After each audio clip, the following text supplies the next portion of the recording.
ការដែលយន្តហោះភាគច្រើនមានពណ៌មិនមែនជារឿងចៃដន្យឬដើម្បីតែសោភ័ណភាពនោះទេប៉ុន្តែវាមានមូលហេតុបច្ចេកទេសនិងសេដ្ឋកិច្ចសំខាន់នៅពីក្រោយខាងក្រោមនេះគឺជាមូលហេតុចម្បង 1. ការគ្រប់គ្រងកម្ដៅ Thermal Advantage ពណ៌គឺជាពណ៌ដែលជះកាំរស្មីព្រះអាទិត្យបានល្អបំផុតនៅពេលយន្តហោះហោះហើរលើមេឃវាត្រូវរងកម្ដៅខ្លាំងពីពន្លឺព្រះអាទិត្យការរក្សាភាពត្រជាក់ពណ៌ជួយឲ្យតួយន្តហោះមិនឡើងកម្ដៅខ្លាំងដែលជួយកាត់បន្ថយការងាររបស់ប្រព័ន្ធម៉ាស៊ីនត្រជាក់ក្នុងយន្តហោះការពារគ្រឿងបន្លាស់ដែលធ្វើពីសារធាតុចម្រុះ Composite Materials ងាយនឹងខូចខាតដោយសារកម្ដៅដូច្នេះពណ៌ជួយការពារវាបានយ៉ាងល្អ 2. ងាយស្រួលក្នុងការត្រួតពិនិត្យ Easier Inspection សុវត្ថិភាពគឺជាអាទិភាពខ្ពស់បំផុតក្នុងវិស័យអាកាសចរណ៍មើលឃើញស្នាមប្រេះពណ៌ធ្វើឲ្យអ្នកបច្ចេកទេសងាយស្រួលមើលឃើញនៅរាល់ការខូចខាតដូចជាស្នាមប្រេះការលេចធ្លីប្រេងឬស្នាមឆ្កូបផ្សេងសម្គាល់បានលឿនប្រសិនបើមានបញ្ហាអ្វីមួយកើតឡើងពណ៌នឹងបង្ហាញភាពមិនប្រក្រតីបានច្បាស់ជាងពណ៌ដទៃ 3. សន្សំសំចៃថវិកា Cost Effectiveness ទម្ងន់ការលាបពណ៌យន្តហោះត្រូវប្រើថ្នាំរាប់រយគីឡូក្រាមការលាបពណ៌ច្រើនជាន់ឬពណ៌ងឹតអាចធ្វើឲ្យយន្តហោះធ្ងន់ជាងមុនដែលនាំឲ្យស៊ីប្រេងច្រើនតម្លៃថ្នាំពណ៌មានតម្លៃធូរថ្លៃជាងពណ៌ដទៃហើយវាមិនងាយស្រួលហើរពណ៌ពេកដោយសារពន្លឺអឹបដូចពណ៌ដទៃឡើយ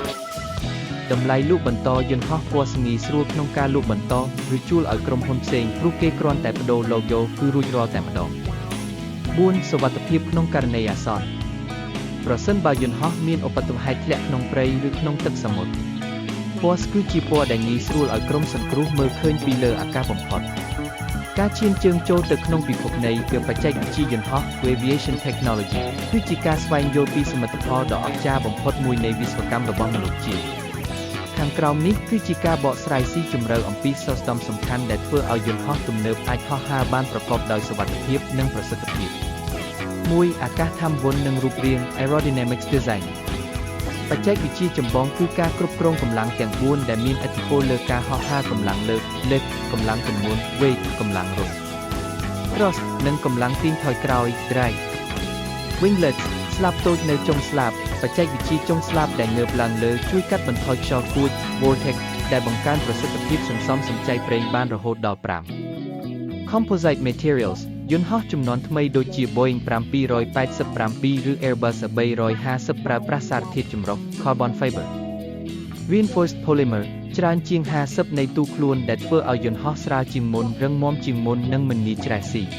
2. បច្ចេកវិទ្យាម៉ាស៊ីន Propulsion Systems បេះដូងនៃយន្តហោះគឺម៉ាស៊ីន Turbofan ដែលមានការវិវត្តយ៉ាងខ្លាំង High Bypass Ratio ម៉ាស៊ីនទំនើបប្រើកង្ហារខ្នាតធំនៅខាងមុខ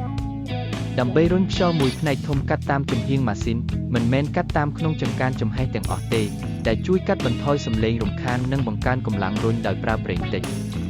Sustainable Aviation Fuel SAF បច្ចេកវិទ្យាម៉ាស៊ីនថ្មីកំពុងត្រូវបានធ្វើតេស្តដើម្បីប្រើប្រាស់ឥន្ធនៈជីវៈដែលអាចកាត់បន្ថយការភាយឧស្ម័នកាបូនបានដល់ទៅ 80 3. ប្រព័ន្ធ Avionics និងស្វ័យប្រវត្តិកម្ម Avionics Automation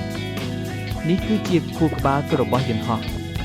Flywheel Turbo ជាបច្ចេកវិទ្យាដែលជំនួសការប្រើខ្សែកាបមេកានិកដោយប្រើសញ្ញាអគ្គិសនីបញ្ជាទៅកាន់ផ្នែកផ្សេងនៃយន្តហោះវាជួយឲ្យការបញ្ជាមានភាពសុក្រឹតនិងការពារកុំឲ្យអ្នកបើកបរធ្វើសម្ពាធណាដែលគ្រោះថ្នាក់ដល់យន្តហោះ Glass Cockpit ការជំនួសនាឡិកាវ៉ាស់ស្ទង់រាប់រយគ្រាប់ដោយអេក្រង់លេខខ្នាតធំដែលបង្ហាញតែព័ត៌មានចាំបាច់ជួយកាត់បន្ថយបន្ទុកការងាររបស់អាកាសយានិក Autopilot Films ប្រព័ន្ធគ្រប់គ្រងការហោះហើរ Flight Management Systemអាចគណនាផ្លូវហោះហើរដែលចំណេញពេលវេលានិងប្រេងបំផុតដោយស្វ័យប្រវត្តិ 4. សុវត្ថិភាពនិងការភ្ជាប់ Safety Connectivity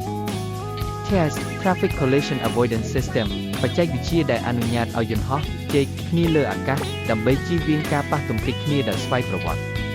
Black Box Deter